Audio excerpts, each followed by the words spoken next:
agora fazendo uma revisão, porque na bioquímica dos alimentos, nós também vamos trabalhar agora, começar com as análises dos carboidratos, as reações de alterações de carboidratos, né? Então, vamos fazer aqui uma revisão dessa estrutura química de carboidratos, que vai auxiliar tanto o pessoal da bioquímica da nutrição quanto da bromatologia, né? Então, esses slides têm uma revisão de estrutura química. Eu defini para a Cris e para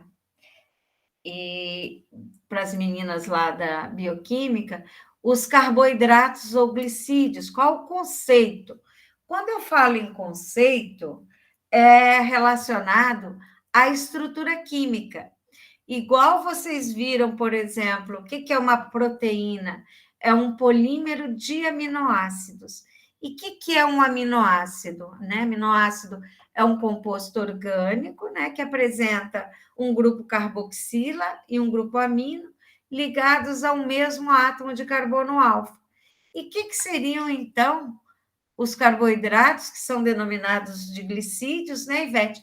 Lembra, Ivete, o outro nome que nós falamos sobre carboidratos, que seriam os hidratos de carbono, né? Também conhecido, né, Ivete? Exatamente, professora.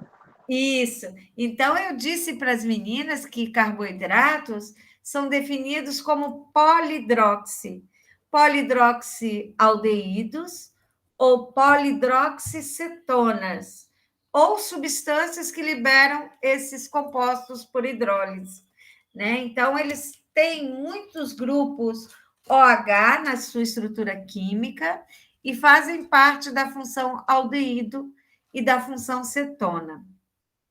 Se você observar bem direitinho, a natureza, né, sintetiza milhões e milhões de moléculas de carboidratos, né? Através de que forma? Nós, seres humanos, através do nosso processo de respiração, o que nós liberamos para o meio, né? Nós liberamos da nossa produção de ATP para a produção de energia, a água e o CO2, né?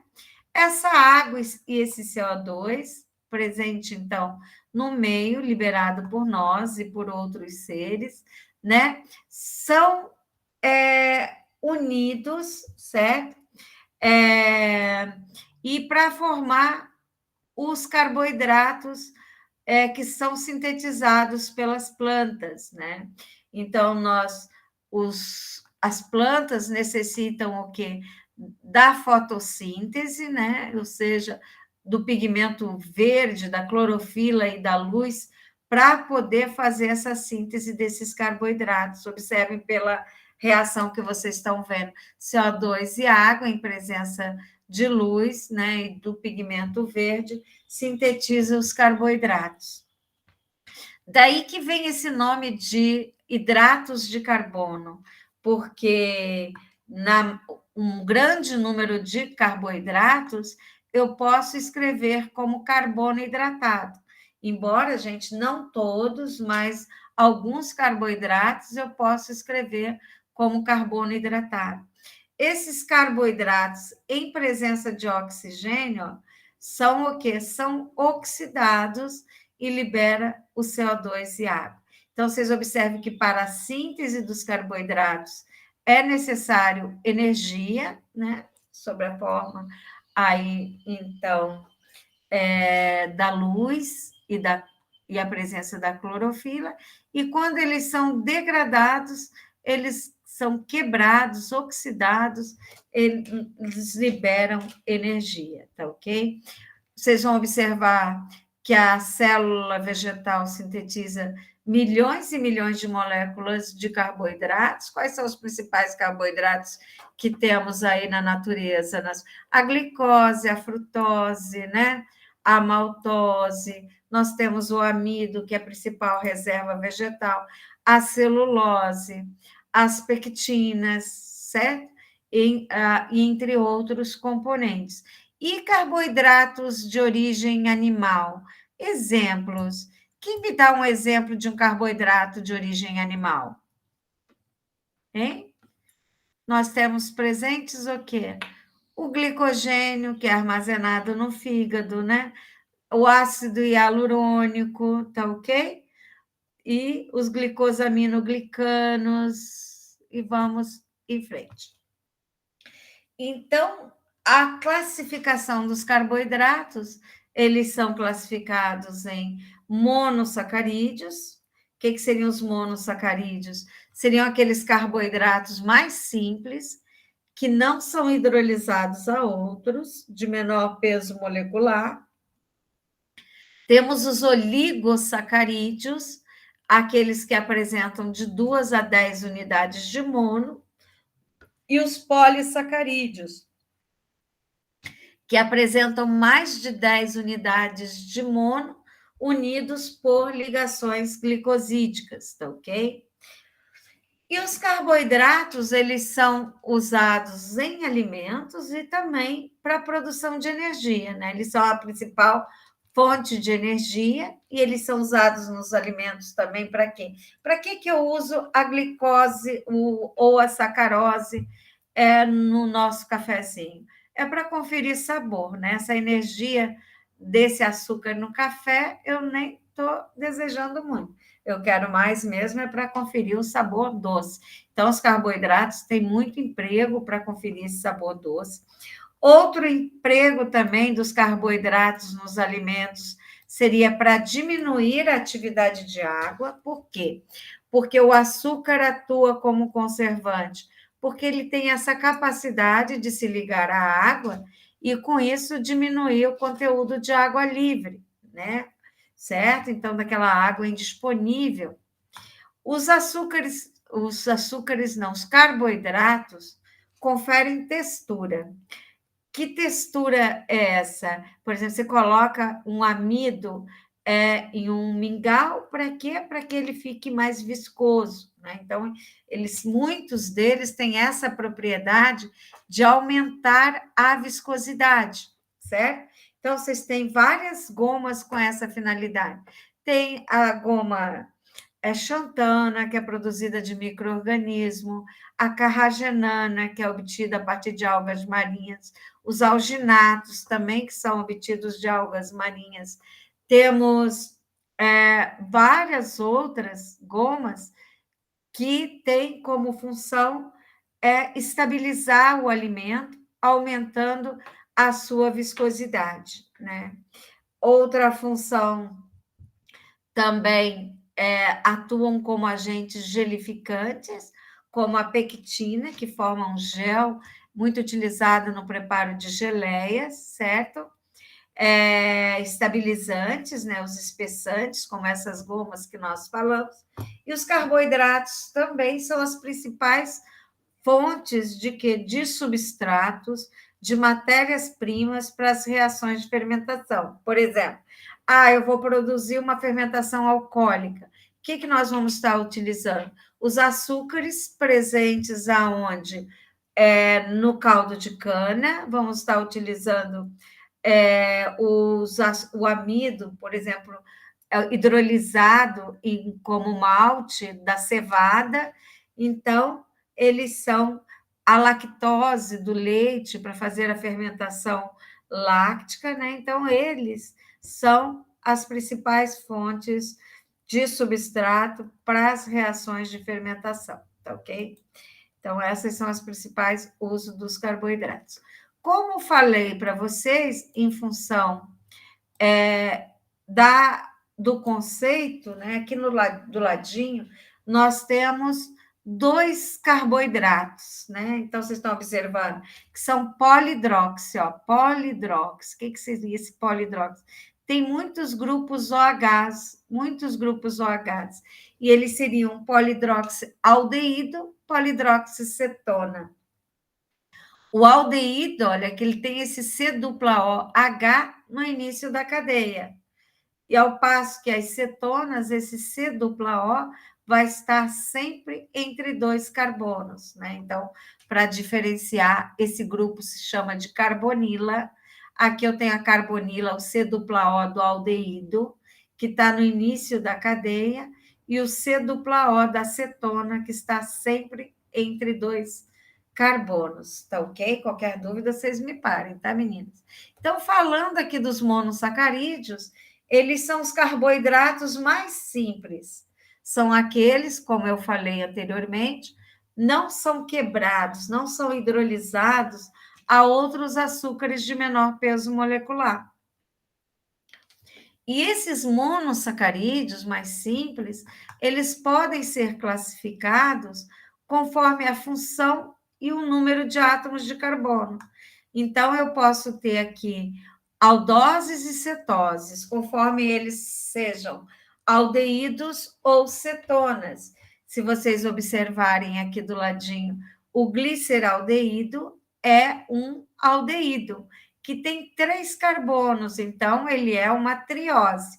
Tem 3 carbonos, pode ser tetrose também, aqueles que vão apresentar 4 carbonos, pentoses que vão apresentar 5, hexoses com 6. Então, como ele é um aldeído de 3 carbonos, eu falo que o gliceraldeído é uma aldotriose. Ao passo que a dihidroxiacetona, observem a dihidroxiacetona do ladinho, também tem 3 carbonos, mas só que é uma, então, cetotriose, né? Então, posso ter 4 carbonos, uma cetona? Sim, é uma cetotetrose, é cetopentose e cetohexose que nós vamos ver que nós podemos ter. Tá ok, gente? Entenderam direitinho a classificação dos monossacarídeos? Vamos passar aqui, então, para os outros, né? Vários monossacarídeos que vocês estão observando aqui, né? Então, nós temos os monossacarídeos de 3 carbonos, aldoses, como vocês viram, o gliceraldeído. Temos a eritrose, olha, pode observar que todos eles têm C-O-H. Temos a trialose, né, com 4 carbonos, a ribose, com também 4 carbonos, com 5 carbonos temos arabinose, xilose, lixose, tá ok? E embaixo nós temos o grupo aqui dos 6 carbonos, que é da família da glicose, olha só. Nós temos, e da glicose e da galactose, nós temos a alose, altrose, glicose, manose, gulose, idose, galactose e talose. Observem tantos monossacarídeos que vocês nem sabiam que existiam, não é verdade? Então, todos esses, se vocês estão observando, eles estão colocados aqui como D-gliceraldeído, e tem os L's também, né? Então, por que isso daí? Isso se deve à propriedade que eles apresentam de ter um carbono assimétrico. O que é um carbono assimétrico? Eu vou falar para vocês aqui, mostrando anteriormente. Na química, os alunos, como viram como vem esse tópico há muito tempo atrás, tem muitas dificuldades. Na química é muito importante para uma molécula orgânica a presença de um carbono assimétrico. Fala assim, o que é um carbono assimétrico? Um carbono assimétrico é aquele carbono que está ligado a 4 outros átomos ou grupos diferentes, certo? Então, se uma molécula orgânica tem um carbono assimétrico, ela vai apresentar isômeros, que a gente chama de isômeros óticos. E o que é importante nisso? É importante nisso porque esses isômeros óticos são outros compostos, como se fossem gêmeos. Ou seja, eles vão apresentar praticamente a mesma estrutura, a única diferença é que o grupo, por exemplo, esse grupo H, em vez de estar voltado para a direita, vai estar voltado para a esquerda, tá ok? Então, vamos observar aqui, por exemplo, eu tenho o gliceraldeído e a dihidroxiacetona. Vamos ver se esses dois compostos têm carbono assimétrico. Por exemplo, esse carbono aqui da carbonila, que eu estou mostrando para vocês, ele não é assimétrico, por quê? Tem uma dupla com oxigênio, então tem duas ligações com oxigênio. Carbonos de duplas nunca são assimétricos, né? Esse carbono aqui, o segundo carbono, ele é assimétrico. Por que assimétrico? Observe, ele está ligado ao grupo OH, está ligado ao hidrogênio, está ligado ao C dupla OH e está ligado a esse grupo de baixo, CH2OH, né? E vocês observem que esse terceiro carbono do gliceraldeído não é assimétrico. Por que não é assimétrico? Porque ele tem dois hidrogênios ligados ao mesmo carbono. Para ser assimétrico, teria que ser os quatro grupos diferentes. Então, observem que o gliceraldeído, ele apresenta um carbono assimétrico. Esse um carbono assimétrico confere a ele a presença de um isômero ótico. O que é isômero ótico? É aquele, por isso que o carbono assimétrico também é conhecido como carbono quiral, porque esse composto, como as mãos, vai apresentar o que? Uma imagem em um espelho plano, né? Uma imagem no espelho plano, só que essas imagens não são sobreponíveis. Por quê? Em uma das imagens, esse OH vai estar do carbono assimétrico, tá? Vai estar voltado para a direita, e na outra imagem, o OH vai estar voltado para a esquerda. Sendo assim, gente, nós temos dois compostos. E como vamos diferenciar esses dois compostos? Nós vamos diferenciar por esse Dzinho na frente. O que significa o D-gliceraldeído? Quer dizer que o OH do carbono assimétrico, que é esse carbono em vermelhinho, está voltado para a direita. Eu tenho o L-gliceraldeído também. O que significa o L-gliceraldeído? O OH do carbono assimétrico vai estar voltado à esquerda. São bem parecidos, só que eu vou chamar de L. Agora, vamos observar a dihidroxiacetona. Será que a dihidroxiacetona tem carbono assimétrico? Vocês, para ter carbono assimétrico, ela tem que ter um carbono ligado a 4 outros átomos diferentes. Você vai observar que esse carbono, não, ó, está ligado a 2 hidrogênios, então não é assimétrico. Esse carbono aqui está ligado a dupla O, então tem duas ligações com o mesmo átomo. E esse, 2 átomos de hidrogênio. Então, a dihidroxiacetona não tem carbono assimétrico. O que quero dizer? Que eu não tenho D e L de hidroxiacetona. Por isso que vocês não estão vendo aqui a dihidroxiacetona. Tá ok? Só um instantinho aqui, um momentinho. Vocês só estão observando o que aqui? O D-gliceraldeído.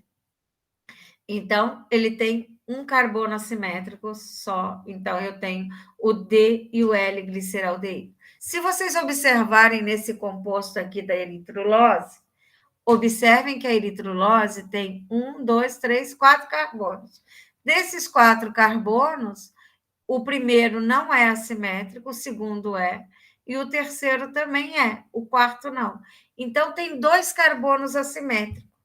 O fato de ter 2 carbonos assimétricos vai dar origem a 4 isômeros óticos.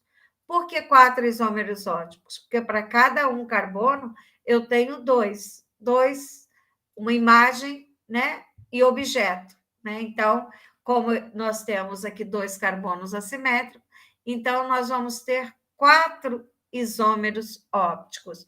Nesse caso, 2 deles são denominados de D e 2 outros são L.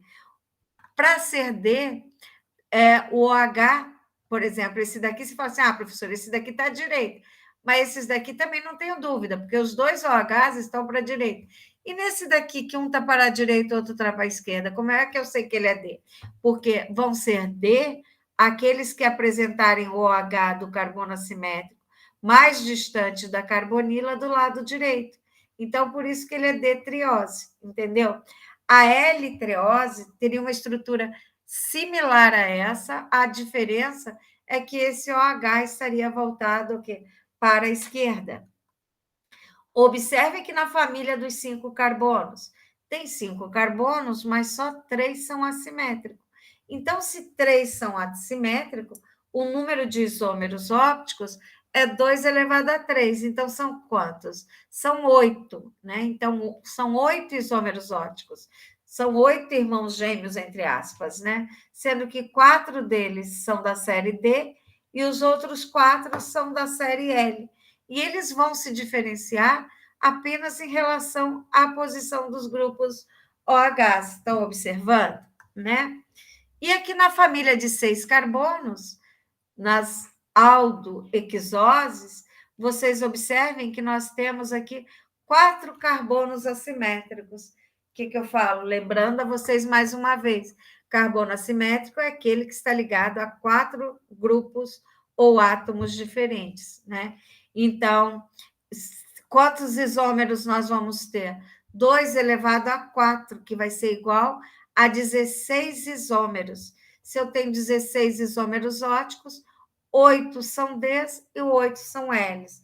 Ou seja, 8 são imagens, os outros 8 são objetos, né? 8 objetos, 8 imagens. E observem que eles vão se diferenciar apenas na posição desses grupos OHs, que estão para a direita ou estão para a esquerda, né? Mas observem que para ser D, o H do carbono assimétrico mais distante da carbonila, que é o C-O, estão todos para a direita, tá ok? Vocês podiam perguntar, professora, por que não representaram os açúcares L aqui? A imagem desses. Por quê? Os da série L, eles não estão presentes naturalmente nos organismos vivos, animais e vegetais. Os que estão presentes naturalmente são os açúcares da série D, diferentemente dos aminoácidos, né? Os aminoácidos nós vamos encontrar presente os da série L, os L-aminoácidos. Os D não estão presentes naturalmente na estrutura biológica dos animais e vegetais, né? Para vocês saberem disso daqui. Então, falamos das aldoses, e aqui, ó, opa, só um instantinho que passou demais aqui. As cetoses, para vocês darem uma olhada nos monossacarídeos, né? Então, observe aqui. Observe o de 3 carbonos, o de hidroxiacetona. Você está observando que não tem um Dzinho na frente? Por que não tem? Porque não tem carbono assimétrico. Se não tem carbono assimétrico, ela não tem isômeros óticos. Diferente, por exemplo, da D-eritrilose. Olha, a D-eritrilose, esse carbono não é assimétrico porque tem 2 hidrogênios. Esse não é porque tem C dupla. Esse daqui é porque está ligado ao hidrogênio, está ligado ao OH, está ligado ao CH2OH e ao C-O, CH2OH. Então, são 4 átomos ou grupos diferentes. Então, tem um carbono assimétrico. Se tem um carbono assimétrico, o número de isômeros é igual a 2 elevado a 1, que é igual a 2. Esse daqui tem a D-eritrilose, tem 2 carbonos assimétricos, né? Esses de 5 carbonos. Então, o que acontece? Qual o número de isômeros que eles vão apresentar? 2 elevado a 2, que é igual a 4. Então, tendo 4, 2 são Ds, os outros 2 são imagens desses daqui. Nós temos a L ribulose e a L xilulose, que seria o quê? A imagem dessa no espelho plano, tá ok? E os de 6 carbonos, observem aqui a frutose, né? A frutose é uma cetoexose, né? Então, como todos os outros aqui, as outras cetoexoses, ela apresenta 3 carbonos assimétricos. Se apresentam 6 carbonos assimétricos, 3 carbonos assimétricos, desculpe, o número de isômeros vai ser 2 elevado a 3. 2 elevado a 3 é 8. Então, nós temos 4 isômeros da série D e 4 isômeros da série L, ou seja, que são imagens desses. Então, apesar de vocês observarem que todos esses monossacarídeos têm estrutura química muito semelhante, a troca na posição de um grupo OH da direita para a esquerda confere às moléculas propriedades químicas, físicas e biológicas totalmente diferentes, tá ok? Essas estruturas de cadeia aberta que vocês estão vendo, elas são conhecidas como estruturas de Fischer. Nós temos outras estruturas cíclicas dos monossacarídeos que são conhecidas como as estruturas de Howard, né? Que nós vamos discutir sobre elas, tá? Então, deixa eu ver aqui, vamos lá. Então, gente, é aquilo que eu falei para vocês, ó. É importante que vocês saibam que os monossacarídeos, como todos os outros compostos orgânicos que apresentarem carbono assimétrico, irão apresentar isômeros óticos, né? Então, esses isômeros óticos que nós estamos falando, eles são denominados de estereoisômero. Ou seja, o que seriam isso? Eles têm a mesma fórmula molecular, mas vão se diferir o quê? Na posição da hidroxila em um ou mais carbonos assimétricos, né? Então, a presença desse carbono assimétrico me garante a presença desses estereoisômeros. E o número de isômero vai ser igual a 2 elevado a n, né? Onde esse n é o número de centro quiral, ou seja, de carbono assimétrico. Por exemplo, vocês viram que o gliceraldeído tem um carbono assimétrico só, então ele tem 2 isômeros. Um é D, o outro é a imagem dele no espelho plano. A glicose, por exemplo, vocês estão observando aqui, ela é uma aldoexose, tem o que? 4 carbonos assimétricos. Então, 2 elevado a 4, ela vai apresentar o quê? 16 isômeros. Então, 8 são Ds, 8 são Ls. Por isso que vocês viram aqueles 8 isômeros da glicose, seriam os irmãozinhos da glicose, que vão se diferenciar na posição do grupo OH. Observem aqui agora, ó. Só um instantinho, um momentinho. Aqui, ó. Então, vamos dar uma olhadinha nessa posição que nós estamos vendo. Aqui, da imagem especular do D ou do L, né? Então, são conhecidos também como enantiômeros, ou seja, essa imagem objeto, né? Como a mão que eu falei para vocês. Imagine o D-gliceraldeído como sendo sua mão esquerda, né? Onde esse OH está voltado para a direita, né? E se você colocar no espelho, você vai ter o quê? A imagem especular, onde o OH vai estar voltado para a esquerda. Então, tenho aí o D e o L. Falei para vocês que entre os açúcares, os L's não são naturalmente encontrados nos seres vivos, né? Animais e vegetais. Nós temos a presença dos D açúcares ali, tá ok? Vamos observar aqui. Opa, outros conceitos, né, para vocês entenderem um pouquinho mais de bioquímica, sabendo que nós temos o que o pessoal descreve como epímeros.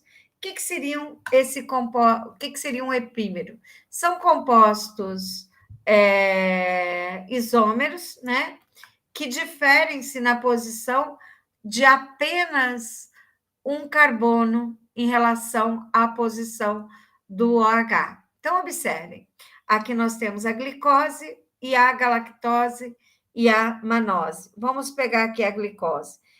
Observe a manose. A manose se difere da glicose em um carbono. Por quê? No segundo carbono, ela tem o OH voltado para a esquerda, né? E a glicose tem o OH voltado para a direita. O resto das posições são exatamente a mesma. Então, a manose é um epímero da glicose, porque se difere no carbono 2.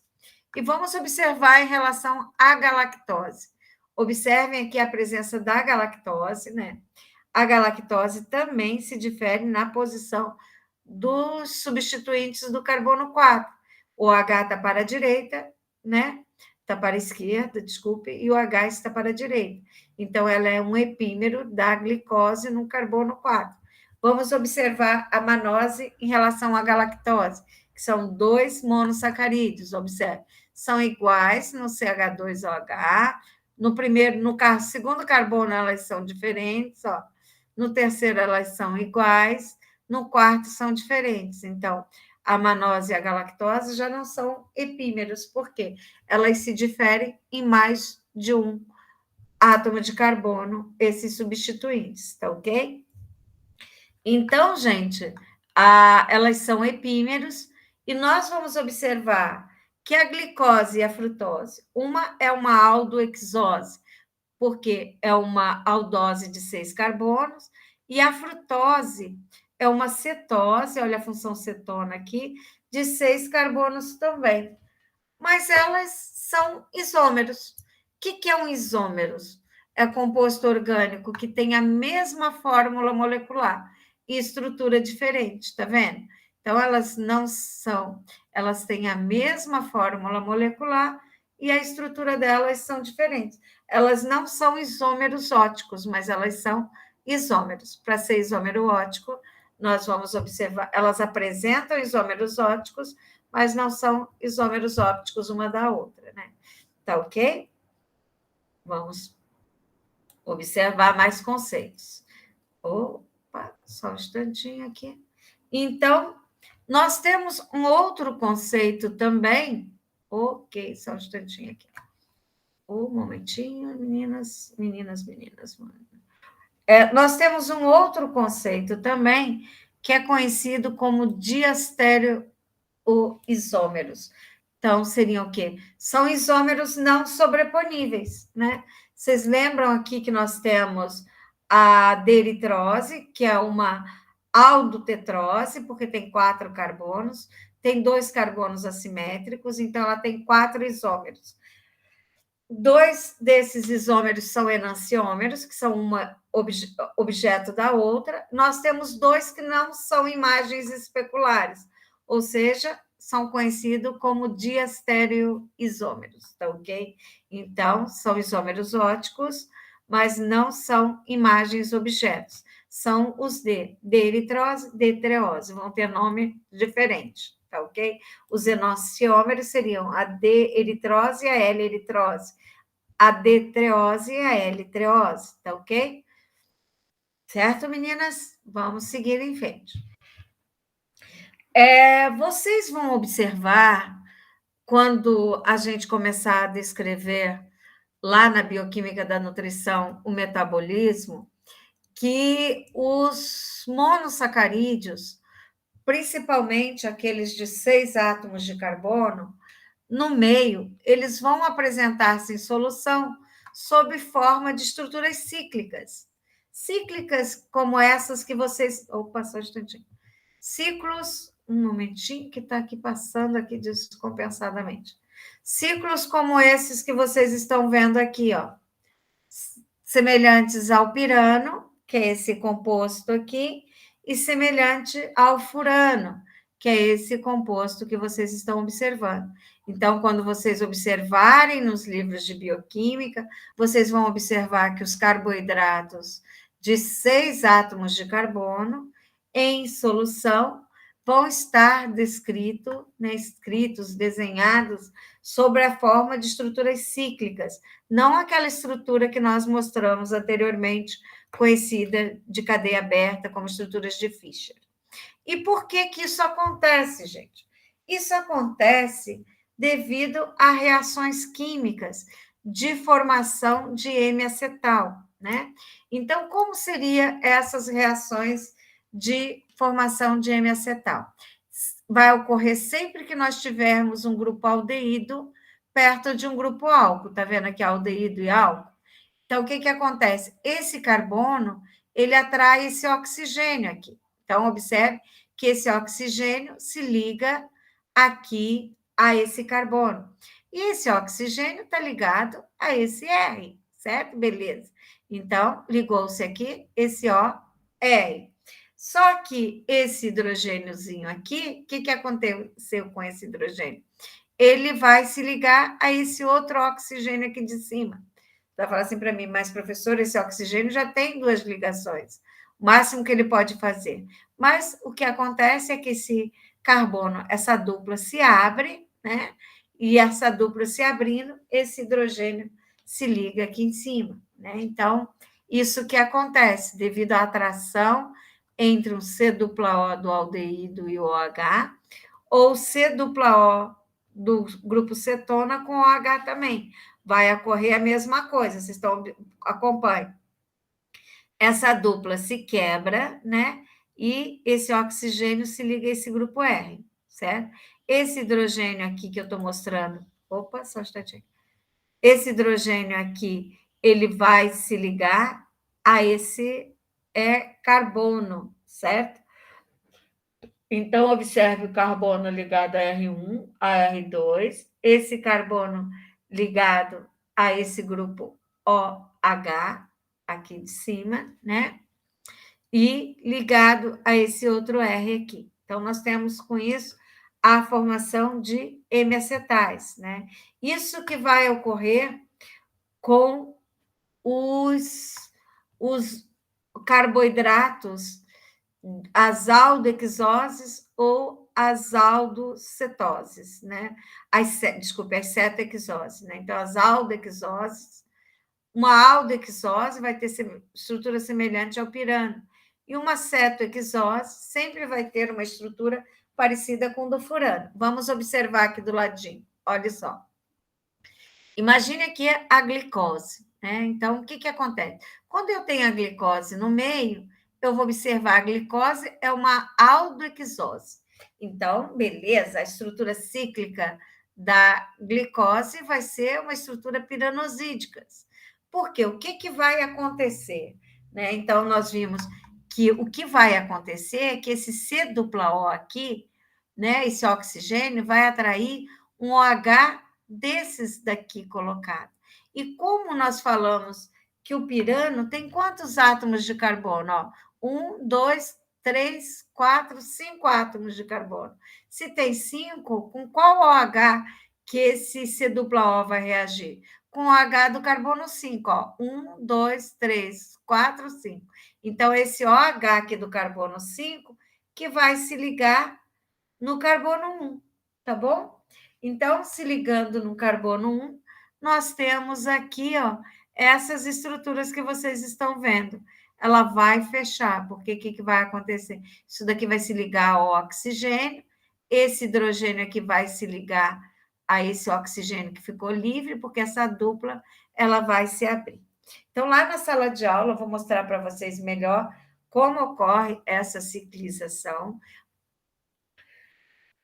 Mas o que eu quero que vocês saibam, que os monossacarídeos em solução vão apresentar-se sob a forma de estruturas cíclicas, e ainda mais, gente, essas estruturas cíclicas, depois de fechadas, nós vamos ter mais um centro assimétrico, que é o centro assimétrico do carbono 1, das aldoses. Porque se nessa estrutura de cadeia aberta ele não era assimétrico, quando fecha, fica simétrico. Em função disso, temos a presença de mais um isômero, só que agora é um isômero cíclico. Esse isômero cíclico é denominado de anômero. Anômero, ou seja, são dois isômeros cíclicos que se diferem apenas em relação à posição desse OH, olha, do carbono do novo centro assimétrico. Observe que esse OH pode estar desenhado para baixo ou para cima. Essa estrutura para baixo é denominado de alfa de glicose, ou como a estrutura cíclica aqui, alfa de glicopiranose. E como está esse para cima, ou esse OH voltado para cima, é beta de glicopiranose. Por isso que nós temos as estruturas alfa e beta. E é importante que vocês tenham essa noção, porque vocês vão observar que o que diferencia o amido da celulose é o tipo de ligação que tem entre as suas moléculas, né? No amido, nós temos ligações do tipo alfa 1,4, na celulose beta 1,4. Então, da onde vem esse termo alfa e beta? Vem o quê? Da posição do OH, né? Do carbono desse novo centro assimétrico. Nas aldoses é o carbono 1, e nas cetoses, vocês vão observar que nas cetoses vai ser o carbono 2, né? Depois a gente vai ver. Então, observem, meninas, aqui mais uma vez. O grupo aldeídico ou cetona, aqui nós temos grupo aldeídico, vai reagir com o grupo álcool, com o grupo OH do mesmo açúcar. Então, esse C dupla O reage com esse OH, né? Então, porque a cadeia se dobra, esse OH vai ficar próximo desse C dupla O. Então, em função disso, nós vamos ter esses dois anômeros na configuração alfa ou beta, né? Então, essa alfa, esse carbono anomérico, esse OH está abaixo do plano, como vocês estão observando, e o beta, o OH do carbono anomérico, está acima do plano. Isso vai acontecer igual com a acetose também. Por exemplo, com a frutose. É uma cetoexose. Se é uma cetoexose, a estrutura cíclica dela vai ser semelhante a quem? Ao furano, né? Então, nós temos aqui alfa-D-frutofuranose, ou seja, o H, porque aqui agora o novo centro assimétrico, o carbono da carbonila, que é o carbono anomérico, é o carbono 2. O que seria o carbono 2? Esse que estava ligado ao C dupla O. Então, observe, está para baixo é o alfa, está para cima o beta. Esse C2 é o carbono anomérico do novo centro assimétrico. Por isso que vem as denominações alfa e beta. Tá ok, gente? Então, eu sei que isso pode ser um pouquinho difícil para vocês compreenderem num primeiro momento, mas o que eu quero que vocês tenham é essa noção de estrutura química, porque vocês vão ver isso nos livros de bioquímica. Então, que são os isômeros D e L? Por que D-glicose, D-frutose? Né? Não sei se vocês já se perguntaram. Isso se deve à posição daqueles grupos OHs para a direita ou para a esquerda, que só os D estão nas estruturas das células vivas. Isso se deve em função da presença do carbono assimétrico. O que é um carbono assimétrico? Aquele que tem os 4 átomos ou grupos diferentes se ligando, tá ok? Então, dependendo desse número de carbono assimétrico, eu vou ter número de isômeros óticos diferentes, né? Que são aqueles que se diferenciam apenas em relação, um está para a direita, o outro está para a esquerda, mas que são compostos diferentes, tá ok? E depois nós vimos que essas estruturas de cadeia aberta, daqueles monossacarídeos de 6 átomos de carbono, vão apresentar sobre a forma de estruturas cíclicas, ou seja, aquelas aldoexoses vão ser semelhantes ao pirano e as cetoexoses vão ser semelhantes ao furano. E ainda mais, o carbono anomérico, ou seja, esse novo centro assimétrico das aldoses é o carbono 1. Então, o H voltado para baixo é a estrutura alfa, o H desse carbono 1 voltado para cima é a estrutura beta, acontecendo a mesma coisa com a frutose, só que o novo centro assimétrico da frutose é o carbono 2. OH voltado para baixo, alfa, para cima é o beta. Então, vamos agora só ver aqui um pouquinho dos principais monossacarídeos, né? A frutose. A frutose é o principal monossacarídeo, né, encontrado aí nos alimentos, principalmente nas frutas, no mel. Ele tem uma propriedade importante, porque é o mais doce e mais solúvel de todos os açúcares, certo? E ele vai fornecer uma energia gradativa, porque a frutose ela é absorvida lentamente. E isso evita a concentração do açúcar no sangue, que seria a glicemia, né? Evite que aumente muito rapidamente, né? Então, mas também o consumo exagerado de frutose também não é aconselhável, né? Porque pode se desenvolver ela sequestra ATP, né? Mais tarde a gente vai ver, tem uma doença que se dá devido ao consumo excessivo de frutose. E a glicose é o resultado da quebra de carboidratos mais complexos, tipo polissacarídeo, como o amido. Ela é encontrada principalmente onde? Nos cereais, nas frutas, hortaliças. A glicose ela é rapidamente absorvida, né? É uma fonte de energia imediata, né? Ela é armazenada no fígado e no músculo, como glicogênio muscular. Então, é um açúcar bem simples e distribuído na natureza. Né? Nós temos o xarope de glicose, que tem um equivalente em destrose, que é obtido o quê? A partir da quebra do amido. Então, observem, né? Vocês estão observando que estou mostrando aqui para vocês as estruturas cíclicas, né? Então, tem essas estruturas cíclicas. Observem a da frutose, que é uma cetoexose, que é uma estrutura furanosídica, que é semelhante ao furano.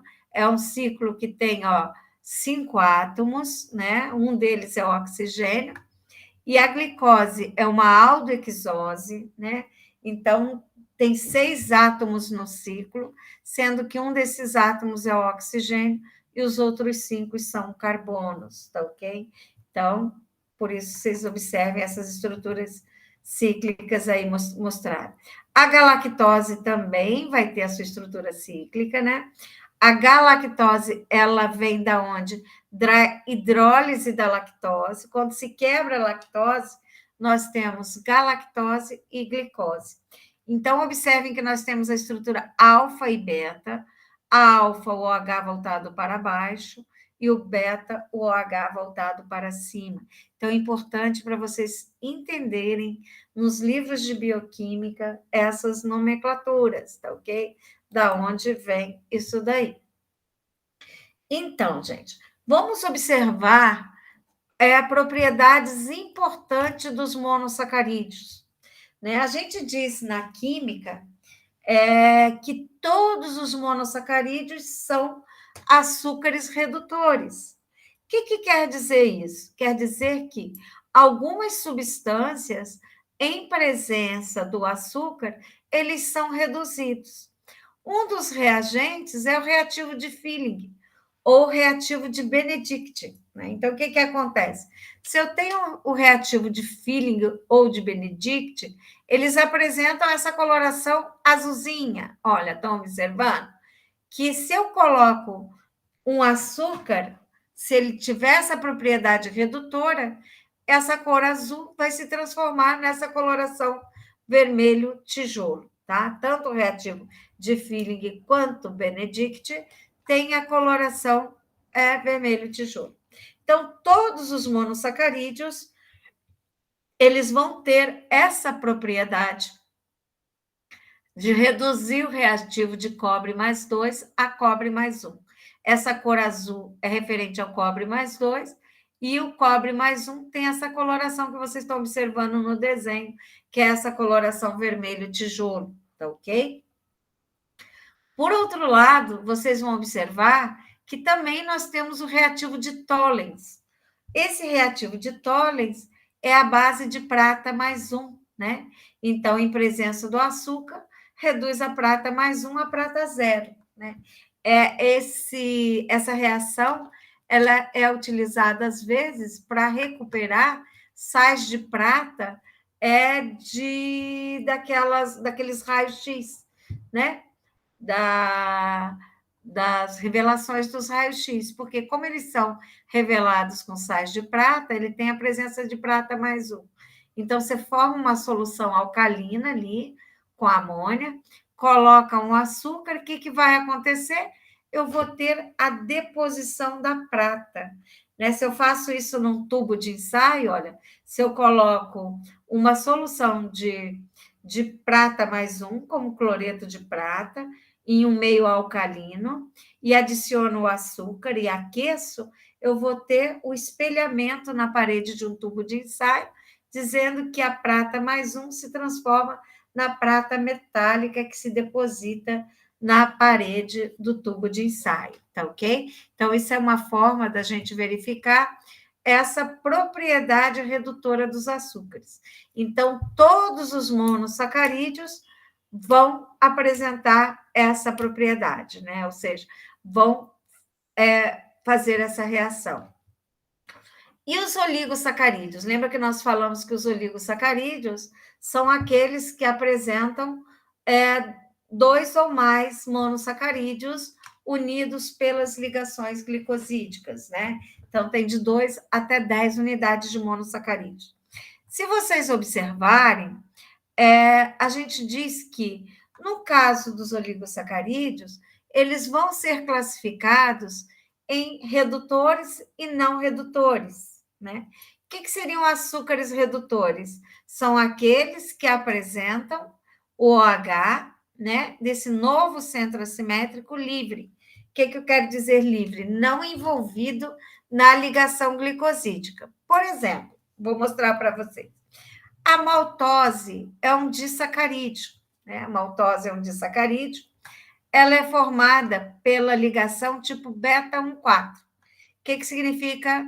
Beta não, desculpe, alfa 1,4. O que significa essa alfa 1,4? Eu vou pegar a molécula de glicose, né? Que é glicose e glicose, né? Tá com o OH aqui na posição alfa, tá vendo? E vou unir esse monossacarídeo com a outra glicose, né? Observa que a outra glicose é 1,4. Então, eu vou unir o carbono 1 com o carbono 4. Esse é o carbono 1, o 4 é esse aqui, ó, outro. E essa ligação vai ser uma ligação de condensação, ou seja, vai sair uma molécula de água. Então, eu vou ter esse oxigêniozinho aqui, que vocês estão vendo, entre o carbono 1 e 4. Por isso que é uma ligação alfa 1,4. Se fosse beta 1,4, o H do carbono anomérico, esse carbono 1, estaria voltado para cima. Então, seria a ligação beta 1,4, tá ok? Então, meninos, observe o seguinte: para ser redutor, o oligosacarídeo tem que ter um carbono livre, esse carbono anomérico, que seria o carbono 1 das aldoses ou o carbono 2 das cetoses. Observe que esse carbono 1 aqui da outra glicose ficou livre, né? Então, ele é um açúcar redutor, né? Então, é um açúcar redutor porque apresenta um OH do carbono anomérico livre, ou seja, não envolvido na ligação glicosídica. Embora o carbono 1 do primeiro açúcar esteja envolvido na ligação, o outro carbono 1 do outro açúcar está livre. Por isso que ele é o quê? Um açúcar redutor, né? Então, vamos observar isso depois com mais detalhes, né? Então, observem.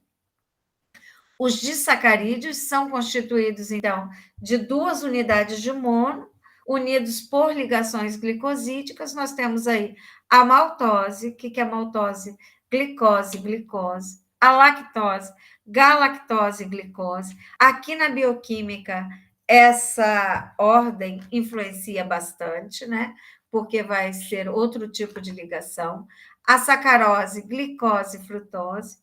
A trealose, glicose, glicose, tá ok? E cada um desses açúcares tem uma ligação, um tipo de ligação que nós vamos discutir. A maltose, que é a união da glicose e glicose, de onde vem? É o açúcar do malte, né? Então, eu posso ter a maltose de outros cereais também, né? Então, aí eu falo maltose do milho, do trigo, mas o da cevada basta falar apenas malte. É o elemento básico da estrutura de amido, né? Que pode ser produzida pela hidrólise ácida ou enzimática, no caso do malte, da cevada, tá ok? Então, é encontrada na cevada, durante o período, então, que se faz a germinação dos grãos, esse amido, né, é hidrolisado a malte, por ação das enzimas própria ali do material. E também, nos animais, durante a digestão, ocorre a hidrólise do amido pelas nossas enzimas, produzindo a maltose. Então, como eu disse para vocês anteriormente, todos os monossacarídeos são açúcares redutores, mono, mas os oligos, eles são classificados em redutores e não redutores. Os redutores, então, aquilo que nós falamos, quando apenas um grupo hidroxílico M-acetálico, o que quer dizer isso? Aquele OH do carbono 1 das aldoses e o carbono 2 das cetoses está envolvido na ligação glicosídica.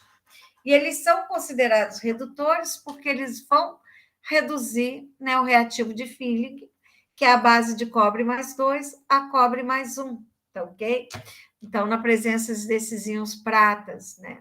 E a gente diz que as estruturas alfa e beta, elas sofrem mutarrotação. O que eu quero dizer com isso? Que a estrutura alfa se converte na estrutura beta e na beta se converte em alfa simultaneamente. E os não redutores, gente, eles não apresentam esses grupos M-acetálicos livres, ou seja, porque esses dois carbonos M-acetálicos, ou seja, estão envolvidos na ligação glicosídica. Vou dar um exemplo para vocês. Vocês viram que a maltose, eu falei, que é um açúcar não redutor. Porque a maltose é formada da ligação alfa-1,4, glicose e glicose. Então, está ligado o carbono anomérico ao carbono 1. Para ser não redutor, teria que estar ligado os dois carbonos 1. Seria a ligação 1,1, certo? Como a trealose. A trealose é um açúcar não redutor, porque os dois carbonos anoméricos estão envolvidos na ligação glicosídica. Então, é uma ligação 1,1, glicose-glicose. E, por exemplo, a sacarose é um açúcar não redutor também. Porque a ligação. O que é a sacarose? É um disacarídeo, glicose e frutose. A glicose, o carbono anomérico, é o carbono 1, e o da frutose é o carbono 2. Lembra que a frutose é uma cetose? Então, a ligação é 1,2. Então, os dois carbonos anoméricos estão envolvidos na ligação glicosídica. Então, por isso que a sacarose também é um açúcar não redutor. Observem aqui para vocês verem. Ó, aqui nós temos a maltose, né? Observe que a ligação carbono anomérico, carbono hemiacetálico, é esse aqui do carbono 1, né? Então, observe que esse carbono 1 está envolvido na ligação glicosídica, mas o carbono 1 da outra glicose está livre. Então, é um açúcar redutor. A ligação é alfa-1,4. Vamos observar a lactose. A lactose também é um açúcar redutor, porque vocês vão observar que a ligação é 1,4. Então, o carbono 1 da outra glicose está livre. Então, vocês sabem que a lactose, ela está presente entre 5% a 8% no leite humano, entre 4% a 5% no leite bovino. Então, ela é constituída o quê? De D-galactose e D-glicose, estão unidas por essa ligação beta-1,4. Quando eu falo beta-1,4, o OH da primeira glicose vai estar na posição beta, e o outro OH do carbono 4 tem uma posição fixa, que é sempre para baixo, tá ok? E o OH do carbono outro da outra glicose, do carbono 1, está livre, né? Então, ela é um açúcar redutor. Vocês já viram em muitas outras disciplinas que tem muitos indivíduos intolerantes à lactose, então dá-se o nome de lactosemia, né? Devido à falta de quantidade, a falta da lactase, que é a enzima que hidrolisa essa ligação beta-1,4 entre galactose e glicose, tá ok? E, consequentemente, tem-se a produção de muitos gases, prisão de ventre, não absorção de nutrientes, tá ok, gente? Então, meninos, deixa eu só dar uma olhadinha. Deixa eu ver aqui só se terminou por aqui, né? A aula, sim, essa é a última aula desse módulo, para a gente não se estender muito. Na próxima aula, a gente continua. Vou tentar, na sala de aula, fazer um resgate dessas estruturas para vocês poderem entender melhor, tá ok?